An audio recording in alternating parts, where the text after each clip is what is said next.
Thank you, Mr. Speaker. Would Denny yield for just a minute? Thanks, Denny. On Startup New York, you had just said that, and I think we all know the report is delayed until April what? It says it's going to be delayed until today, but I don't think we're expecting it in the next 12 hours, right? Yeah, I think we used up the printing press.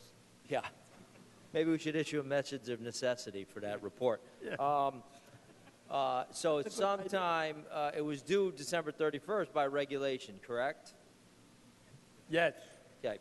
And it specified the first report would be due on December 31st, so New Year's Eve. But on Christmas Eve, a notice went out in the State Register, timely on Christmas Eve when nobody's looking at it, that the report would be delayed till April 1st. Here we are, April 1st, unless that still says, oh, now it says April 1st before it said March 31st. So we're here on April 1st, no report coming from this Startup New York. Well, right? We don't know. I haven't looked into my inbox yet. Okay. And the report was delayed. The new date of April 1st, today, gave them an extra 3 months or so, was allowed through an emergency rule, which is a process reserved for changes, quote, necessary for the preservation of the public health, safety, and general welfare, unquote, whose delay would prove harmful to, quote, the public interest. Is there anything in that report that you would think the delay would be required to preserve the public health, safety, or general welfare?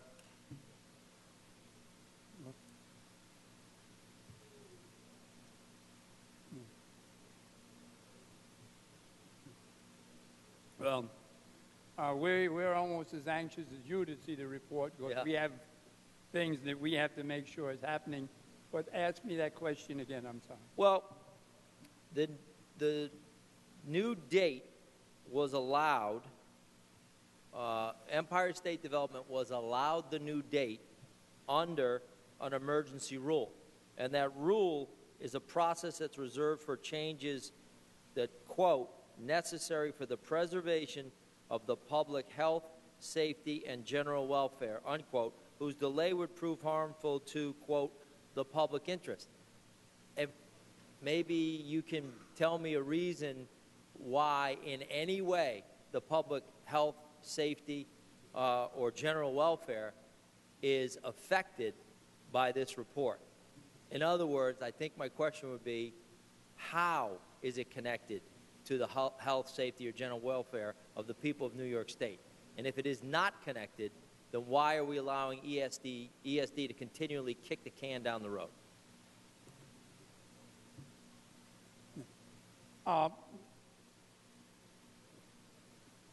There may be an answer, but we don't have it.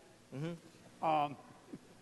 And I think we'd like to find out just as well as you exactly what's going on. Yeah. As I hope when I go home or go downstairs and check, it'll be in my box, but I don't know. If it is, then we'll have the answers. And I'll be able to answer you what life, liberty, and the pursuit of happiness is.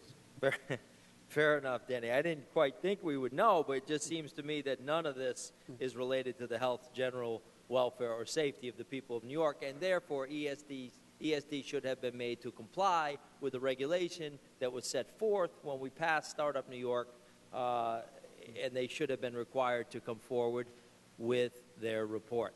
So, and at this point, we have no idea, because they're already, well, not yet, by about 20 hours from now, they'll again be in violation. Yeah.